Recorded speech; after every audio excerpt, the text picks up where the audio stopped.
Imagine um livro, preso por 7 selos, tão fechado que ninguém pode abrir. Agora imagine cada selo sendo rompido. A cada ruptura, uma nova parte da realidade é revelada, como se o mundo fosse desmontado, peça por peça, até que nada permaneça do que conhecíamos. Esse é o quadro poderoso do Apocalipse. E hoje, sobre o título Desvendando o Apocalipse, cada fase crucial, vamos caminhar fase por fase, descrevendo as imagens, apresentando leituras plausíveis e extraindo aplicações para a vida do crente.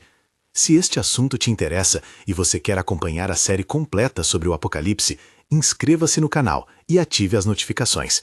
Mas agora, fique comigo para a primeira grande fase, os selos.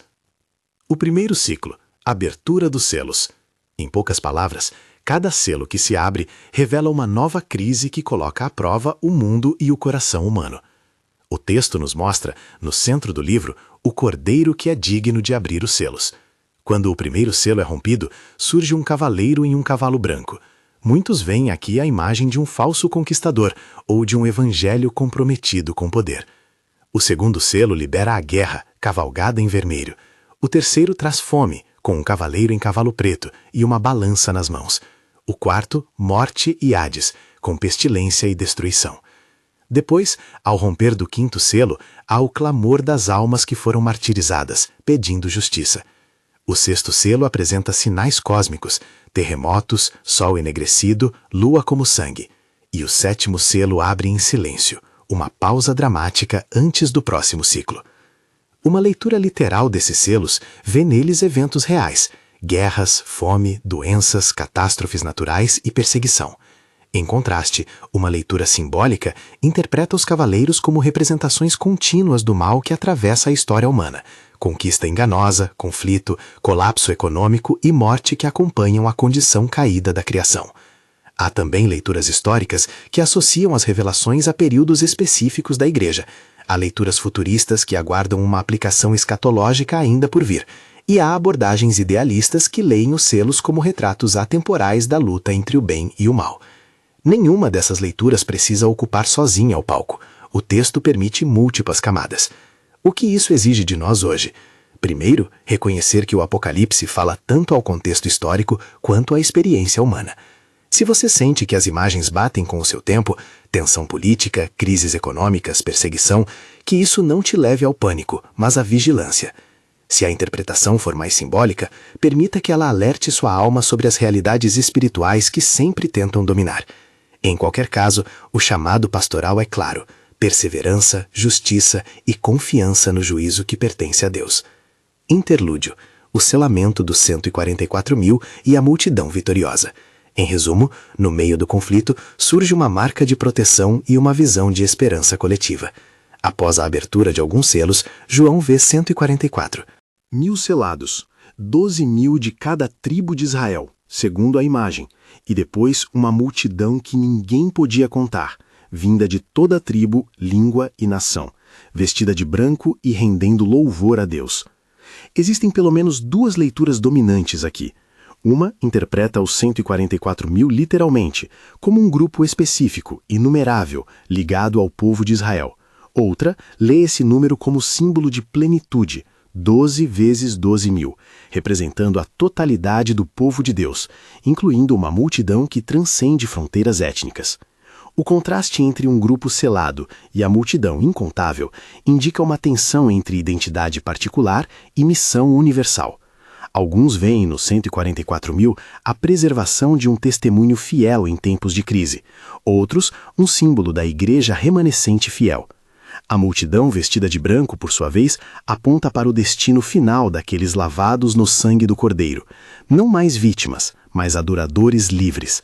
Pastoralmente, esta seção lembra que mesmo quando há um núcleo de preservação, o plano de Deus é amplo e inclusivo. A proteção que o texto descreve não garante tranquilidade terrestre, mas assegura esperança eterna. Pergunte a si mesmo: onde você encontra a sua identidade? Em uma segurança humana ou no selo do Senhor? O segundo ciclo, as trombetas. Síntese: as trombetas anunciam julgamentos parciais, que despertam a humanidade de sua indiferença. Ao soar da primeira trombeta, grande parte da vegetação é queimada. A segunda trombeta atinge o mar. A terceira contamina fontes de água e a quarta fere o brilho dos astros. A quinta trombeta traz algo que se parece com gafanhotos sobrenaturais que atormentam, e a sexta libera um exército que causa grande sofrimento. A sétima trombeta, finalmente, proclama que o reino do mundo tornou-se de nosso Senhor e do seu Cristo. Interpretativamente, as trombetas podem ser lidas como eventos pontuais e reais: destruição ambiental, colapso de ecossistemas, pragas e guerras. Alternativamente, elas podem simbolizar avisos progressivos que reduzem a ordem e sinalizam que o tempo da graça está terminando. Alguns estudiosos apontam que as trombetas ecoam juízos do Antigo Testamento, mostrando continuidade no modo como Deus se revela em julgamento e convocação. A sétima trombeta, em particular, é cheia de ambivalência. É ao mesmo tempo triunfo e chamado à responsabilidade. Proclama o reino, mas também prepara o cenário para julgamentos que ainda não cessaram. A aplicação é prática. As trombetas nos lembram da urgência ética. Não podemos viver como se nada estivesse em jogo. Políticas, decisões econômicas, o cuidado com a criação e a prática da misericórdia importam. As trombetas questionam a indiferença moral. E, pessoalmente, elas nos convidam à conversão contínua. Como você responde quando um sinal aparece em sua vida? Você o ignora ou o reconhece como chamada ao arrependimento? As duas testemunhas e o surgimento da besta. Síntese breve. Surgem dois profetas que proclamam, resistem, morrem e ressuscitam, enquanto uma autoridade oposta se ergue com um poder enganador. As duas testemunhas, em suas vestes proféticas, profetizam por um tempo determinado. São feridas, as suas mortes são celebradas pelos que seguem a besta, e então elas são ressuscitadas e levadas ao céu. Paralelamente, o texto apresenta uma besta emergente, vinda do mar, com grande autoridade, seguida por outra besta da terra que age como falso profeta e impõe um sistema de lealdade, incluindo a chamada marca. Há várias leituras possíveis. Uma interpretação literal vê nas duas testemunhas figuras históricas ou futuras que exercerão ministério profético em tempos de crise. Uma leitura simbólica identifica nelas a fidelidade profética da Igreja ou de testemunhos contundentes que, mesmo perseguidos, deixam um legado de ressurreição. Quanto às bestas, as interpretações variam entre seres simbólicos que representam sistemas de poder mundanos e imagens que figuram líderes ou estruturas políticas. O texto, contudo, usa linguagem simbólica e imagética para mostrar como poder e religião podem se unir para enganar. A advertência pastoral aqui é dupla. Primeiro, há um chamado à coragem profética. O verdadeiro testemunho pode ser rejeitado e até perseguido. Segundo, há uma necessidade de discernimento, pois nem todo poder é benigno. Alguns se disfarçam de bem para obrigar lealdade. A pergunta para você: quando a fé é pressionada, a quem você imita? As testemunhas corajosas ou ao conformismo que acolhe a besta? O terceiro ciclo, as taças, cálices da ira de Deus. Em síntese, as taças trazem os julgamentos plenos, não mais sinais parciais, mas medidas concluintes de justiça. As taças derramam pragas que afetam a terra, o mar, rios e o sol, aprofundando o colapso social e ambiental. Uma praga de escuridão, feridas dolorosas e, finalmente, uma tempestade que culmina na destruição do sistema humano corroído pela injustiça. O texto insiste que esses juízos são completos e que as cabeças das nações foram chamadas a responder. Ainda assim, muitos permanecem obstinados. Do ponto de vista interpretativo, há quem leia as taças como vingança literal de Deus, consumando o que as trombetas começaram. Outros preferem uma leitura simbólica, que vê nelas a expressão literal do inevitável retorno da obra de Deus sobre a injustiça. Uma linguagem profética que, por prudência literária, usa violência simbólica para mostrar a seriedade do pecado. Em debates escatológicos, as taças costumam ser associadas a um momento terminal, quando a paciência divina chega ao limite. A aplicação para o presente é contundente. Justiça social importa. Se as taças confrontam as estruturas que exploram e oprimem, então a fé autêntica sempre trabalhará pela redenção das relações humanas, pela defesa dos frágeis e pela denúncia do lucro à custa da vida. O coração da mensagem não é um sadismo divino, mas um apelo para que a humanidade se arrependa antes que a tragédia seja consumada. Pergunte-se, em que áreas você tolera a injustiça porque ela beneficia sua vantagem? Como a fé pode mover você para restaurar? A queda da Grande Babilônia. Resumo: uma cidade que representa poder, sedução e corrupção religiosa e comercial é exposta e destruída. No texto, a Grande Babilônia aparece com riquezas exuberantes, comércio que enriquece às custas de milhões e um sistema religioso que seduz as nações. Sua queda é descrita em termos dramáticos: cemitérios, lamentos dos mercadores e o lamento de reis que perderam sua glória. A interpretação exige cuidado.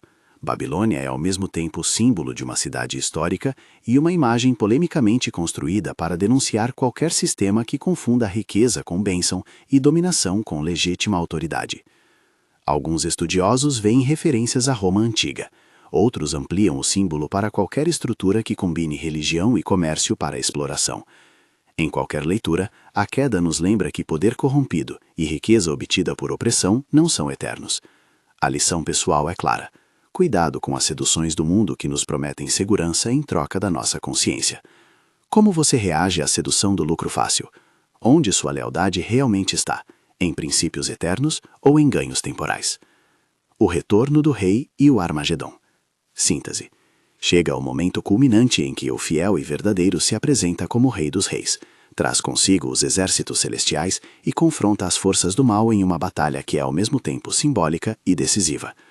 O texto descreve Cristo montado em um cavalo branco, com vestes tingidas em sangue e com autoridade para julgar e vencer. A besta e o falso profeta são capturados e lançados ao lago de fogo. As forças hostis são derrotadas. Há leituras que destacam esse momento como um evento futurista, físico e global. Outras abordagens enfatizam o caráter simbólico, a certeza da soberania de Cristo sobre as forças que ameaçam a vida e a justiça, vitória que se revela tanto agora quanto no porvir. O que permanece inegociável no texto é a afirmação da vitória final de Deus sobre o mal. Para o crente, isso produz duas respostas: coragem para enfrentar as lutas presentes e humildade diante do juízo divino, que é justo e retificador.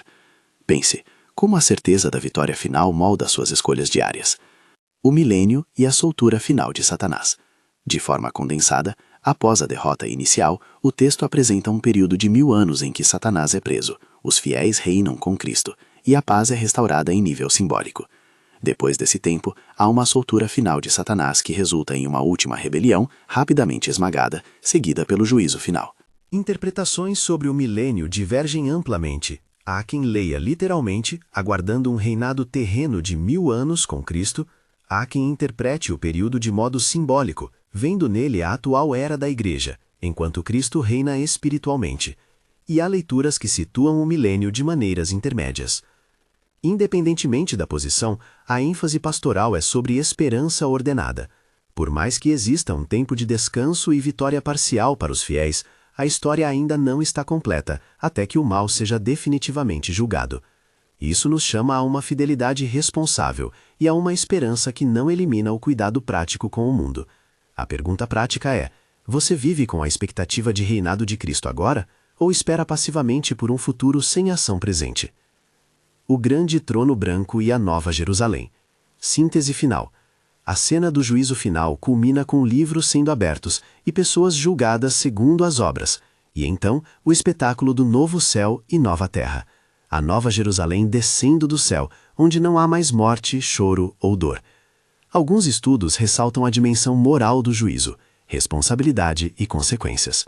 Outros enfatizam que a salvação é oferecida abundantemente e que a Nova Jerusalém é um retrato da comunhão restaurada entre Deus e a criação. No plano interpretativo, o grande trono branco pode ser visto como um momento definitivo de restauração e separação.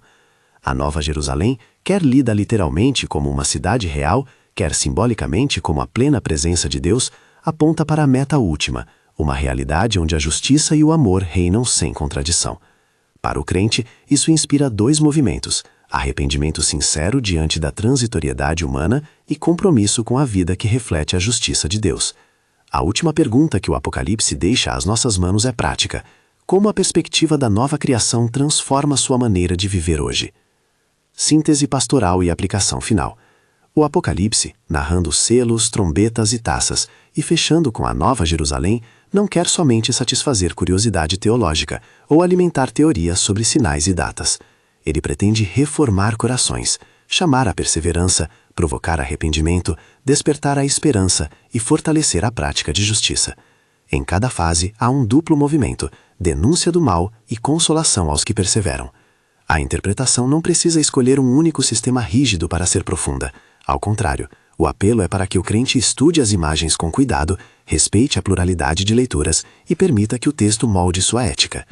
Como viver diante das imagens que vimos? Primeiro, cultivar fidelidade, oração, estudo das Escrituras e comunidade. Segundo, praticar justiça, defender os oprimidos, cuidar da criação e resistir aos sistemas que lucram com a miséria. Terceiro, permanecer vigilante e cheio de esperança. A soberania de Cristo não é apenas um slogan, mas a base para coragem e serviço. Não se trata de alimentar pânico, tampouco de transformar o estudo em obsessão. Trata-se de ajustar a bússola da vida à realidade final que o Apocalipse proclama. Deus reina, o mal será vencido e a criação será restaurada. Leituras recomendadas para acompanhar este roteiro. Se quiser ler diretamente as passagens, comece em Apocalipse 5:7 para os selos e o interlúdio, 8:11 para as trombetas, 11 e 13 para as testemunhas e bestas, 15 e 16 para as taças, 17 e 18 para a queda da Babilônia, 19 e 20 para o retorno de Cristo, Armagedon e o milênio, e 20 e 22 para o juízo final e a Nova Jerusalém. Ao estudar, lembre-se de confrontar múltiplas perspectivas e perguntar: como isso muda meu amor por Deus e pelo próximo? Encerrando, desvendar o Apocalipse fase por fase é mais do que um exercício acadêmico. É um convite a viver de modo que o futuro prometido por Deus penetre o presente. Qual dessas fases mais desafia a sua fé? Comente abaixo qual imagem do Apocalipse mexeu mais com você e por quê. Compartilhe este vídeo com alguém que também busca entender essas visões e volte à Escritura com um coração aberto. Que a esperança que atravessa o Apocalipse, a certeza de que, ao fim, tudo será renovado, te fortaleça hoje para amar e agir com justiça.